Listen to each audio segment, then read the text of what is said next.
Bonjour à tous, c'est Julien de chez Smith. Je vais vous présenter la nouvelle gamme Shugendo en fait, qui est sortie courant de l'année dernière. Donc on a sorti 13 modèles et 5 nouveautés cette année que je vous présenterai un peu plus tard dans la présentation. Du coup SH1, SH2, même longueur, 2,30 m, différentes puissances, 7,28 pour la SH1, 14,42 pour la SH2. C'est la canne qu'on utilise particulièrement pour pêcher en linéaire sur les fleuves en crue, la Saône, le Rhône. SH3, c'est une petite canne un petit peu plus light, 1,98 m, 5,21. Pêche brasse, des pêches drop, on l'a beaucoup aimé au leurre dur et au petit stick aussi, des petites pêches comme ça rapides. SH4, SH5, on a fait des talons plus blancs, donc pour avoir un peu plus de nervosité. C'est des cannes de 2,15 m, donc la SH4 est en 7,28. La SH5 fait 2,15 m aussi, mais en 14,42, donc pour les pêches du bar, les pêches du cendre un peu puissantes, du brochet. SH6, c'est un blanc de 2,10 m, donc en 20-60 spinning. Et là, c'est sa sœur en fait en casting, donc SH7. Particulièrement, ce modèle est utilisé, Sébastien Tête, qui est guide sur la Saône, l'a utilisé voilà, sur les pêches en pélagique où il faut mettre un petit peu de tête plombée un peu lourde, 30-40 grammes et un 7-8 pouces. Après, nous avons la SH8, donc, qui est une canne un peu plus longue, donc c'est une de longueur de 2,70 m en 14,42, donc parfaitement adaptée aux migrateurs, aux pêches de l'aspe par exemple sur des petits leurres pour lancer à grande distance, avec une action assez parabolique. Donc l'avantage c'est que sur des poissons comme l'aspe ça ne décroche pas du tout. SH9, canne typiquement en typée basse, 2,5 m, 7,28, donc avec une action extra fast. Pour les amateurs de Smith, en fait, c'est un peu dans les idées des cannes compétition de la gamme Tourler Japon. Voilà, donc on s'est inspiré un peu de ces cannes, bien sûr, à notre niveau. On a la SH10, donc là, qui est une canne vraiment typiquement verticale, donc avec une poignée assez courte. On est sur une canne qui pèse 93 grammes, donc 2 mètres. Nous, on est un peu partisans de la longueur sur les cannes verticales pour accompagner, par exemple, quand il y a un tombant ou quand on est sur des pêches diagonales. Elle fait 7,28 grammes. Du coup, là, on a la SH11, en fait, qui est une petite canne 1,98 m, 5,21 grammes, donc assez joueur.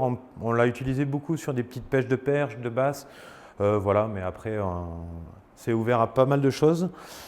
La SH12, donc, qui est la grande sœur de la SH10, donc on est sur les mêmes longueurs, 2 mètres, 2 brins, 14,42 grammes. Après, on a la dernière de la première année de création, c'est la SH13, donc, qui est la même longueur que la SH11, c'est-à-dire 1,98 m mais en 14,42.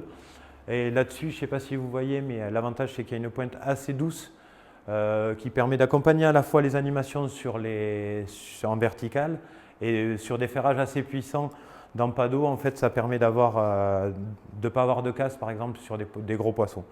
Voilà, 14,42, 1,98 m en casting. Et du coup, là, on va rentrer sur les 5 nouveautés. En fait, on a sorti 5 nouveautés. Donc, il y a la SH14 qui, en fait, comme les SH1 et SH2 en 2,30 m, avaient très très bien marché lors du lancement. On avait pas mal de demandes sur une canne un peu plus puissante. Donc, on a sorti sur la même longueur, la même action que la SH1 et SH2, la SH14. Donc, il y a une canne qui fait 2,30 m, 20-60, donc qui peut partir sur des pêches au bar, des pêches un peu lourdes sur le cendre en crue. Voire le brochet. On a la SH15, donc qui est en fait la petite sœur de la SH8. J'essaye d'être clair, mais il y a pas mal de modèles. Donc il y a une 2,70 m en 7,28. On a vraiment travaillé la pointe en fait pour avoir un sillon très très doux, très très parabolique, qui va permettre de lancer des tout petits sticks, des tout petits poissons nageurs, même de 3-4 grammes sur des pêches d'étang ou des leurres souples en buzzing. Toujours avec la même action un peu parabolique que la SH8, donc qui va permettre pareil d'avoir une très très bonne capacité de lancer et de ne pas décrocher les poissons même à grande distance. Après du coup on a la SH16, donc, qui est la grande sœur de la SH8.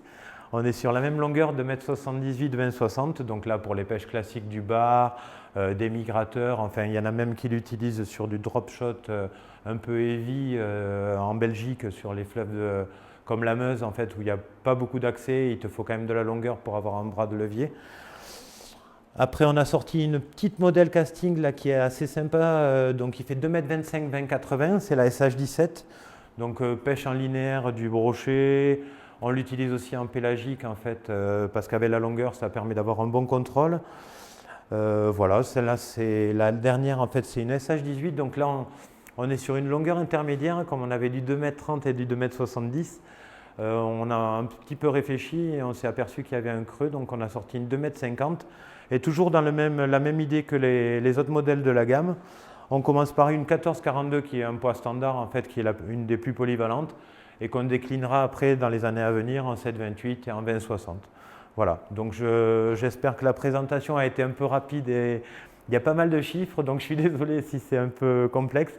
N'hésitez pas à poser vos questions et voilà, j'espère que vous aurez l'occasion de les prendre en main dans un salon ou au bord de l'eau et que vous serez ravis. En tout cas, au plaisir et merci d'être allé jusqu'au bout. Au revoir.